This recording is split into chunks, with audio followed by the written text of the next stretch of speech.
Merci, Monsieur le Président, Monsieur le ministre des Finances et du Budget, Monsieur le ministre chargé des Relations avec les institutions, mes chers collègues. Monsieur le Président, je voudrais poser la question préalable tendant à dire qu'il faut qu'on ne puisse pas délibérer par rapport à cette loi de finances rectificative. Parce que pour la première fois dans l'histoire du Sénégal,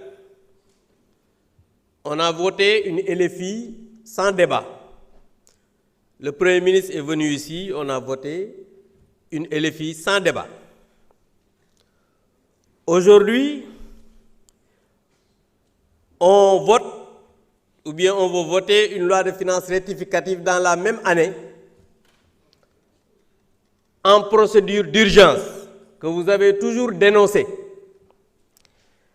Et examinant le projet de loi de finances rectificative 2025, on constate un sérieux problème de gouvernance économique et financière, avec un régime plus soucieux de son confort que de l'épanouissement des populations.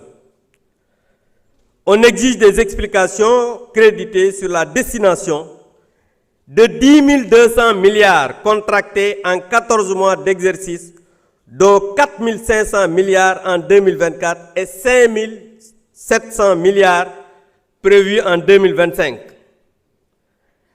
À titre de comparaison, sous le régime précédent, de 2019 à 2024, le besoin total de financement en 5 ans, je dis bien en 5 ans, malgré la pandémie de Covid-19, la guerre en Ukraine et la flambée des prix avec une inflation importée et les projets structurants majeurs s'élevaient seulement à 10 150 milliards en 5 ans, y compris, soi-disant, la dette cachée que nous contestons jusqu'à présent parce que le gouvernement accusateur, jusqu'à présent, ne donne pas ses preuves. Aujourd'hui, li may wax rek mooy man dama jàpp ne waruñu délibérer, dañu war a dàq débat bi même bu jaree session extraordinaire ñu def ko. Lu tax Sénégal 60 ba léegi ñi ngi voté doog a voté loi de finance boo xam ne amul débat. Premier ministre moo ñëw fii. Honorable. Oui, ci wolof laay wax président. 5 minutes yu jotagul déglu ma rek. Oui. da nga wax ne da nga def appel au règlement. Oui. Article 74. Absolument. waxal ndax da nga bëgg ñu délibérer wala ñu bañ a délibérer nga dem ci question bi gaaw. mais dañ ne tactique bi ngay utiliser pour wax ci yëf yi ñëpp xam nañ ko bul abuser. ñëwal ci yëf yi rek directement. Président, je peux motiver verbalement ma demande. loolu la règlement bi intérieur bi wax je motive verbalement ma demande. yow demande bi ak li ngay wax ni yàlla ak yàlla. mais ñëwal ci yëf yi. non mais damay wax lan moo tax bëgguma ñu délibérer loolu kay tubaab la. waaw waxal gaaw. voilà li may wax kay maa ngi continuer dama ne. bëgguma ñu délibérer parce que 5 ans yi nga xamante ne nii ñun moom lañ fi defoon 10 100 milliards la ñu leb.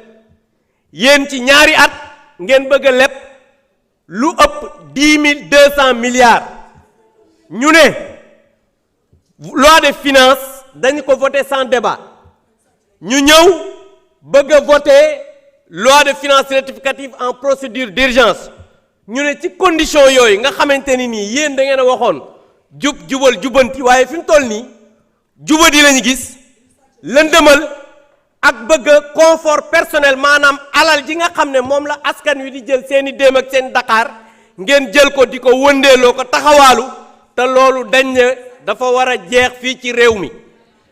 donc loolu moo tax ma jàpp ne lii dañ ko war a dàq bu fekkee jar na session extraordinaire ñu def ko parce que ñoo xam ne jubaluñu dañoo dëng jubuñu jubbantiwuñu dañoo lëndëm waruñu war a tax dañoo war a wax xaalis bi fan la dugg ba pare ñu doog a délibérer pour voter cette loi de finances rectificative loolu laa bëgg man.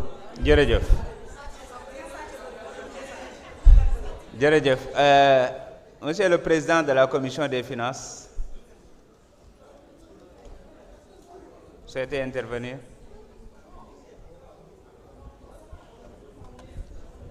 Vous pouvez venir ici ou bien insérer votre carte.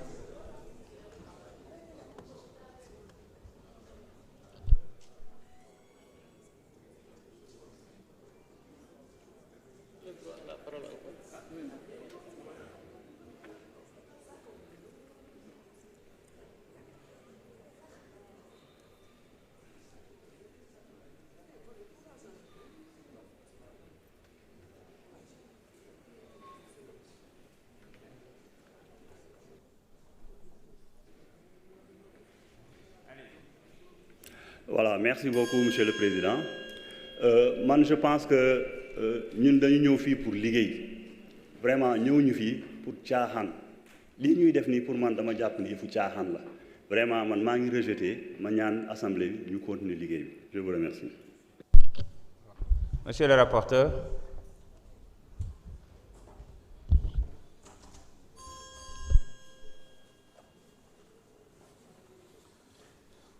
Merci, Monsieur le Président. Merci, Monsieur le Ministre. Vos observations ont été notées et sont intégrées dans la version finale. Merci beaucoup. Monsieur le Ministre.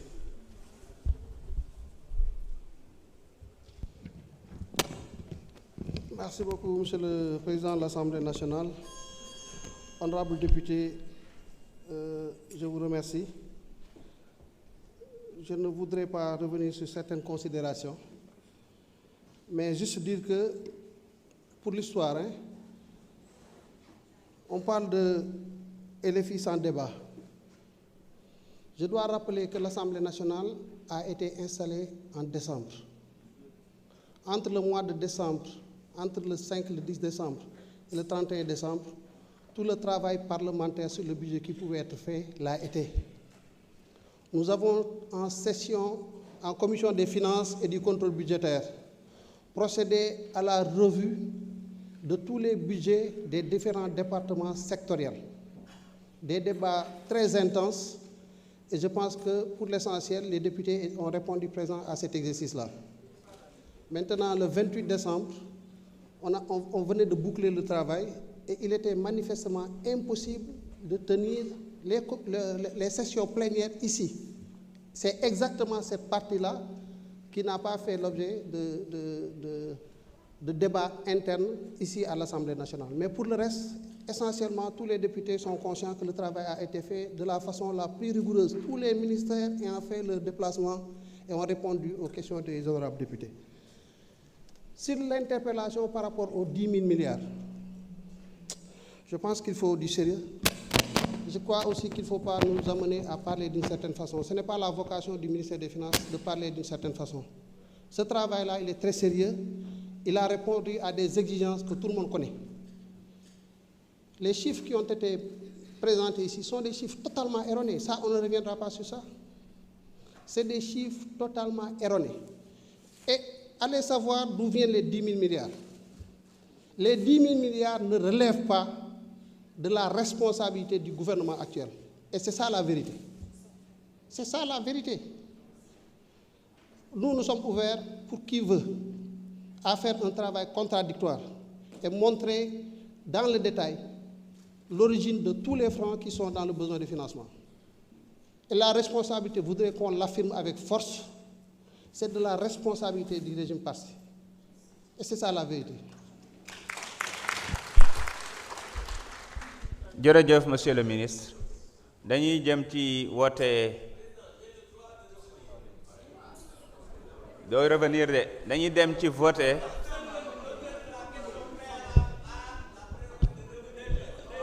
nous allons procéder au vote de la question préalable. Quels sont ceux qui sont pour? Quels sont ceux qui sont contre? Ce sera à main levée. Ñan ñoo d'accord ci question préalable bi nañu yëkkati seen loxo. Ñan ñoo d'accordul ci question préalable bi. L'Assemblée a rejeté. Nañu continuer liggéey bi.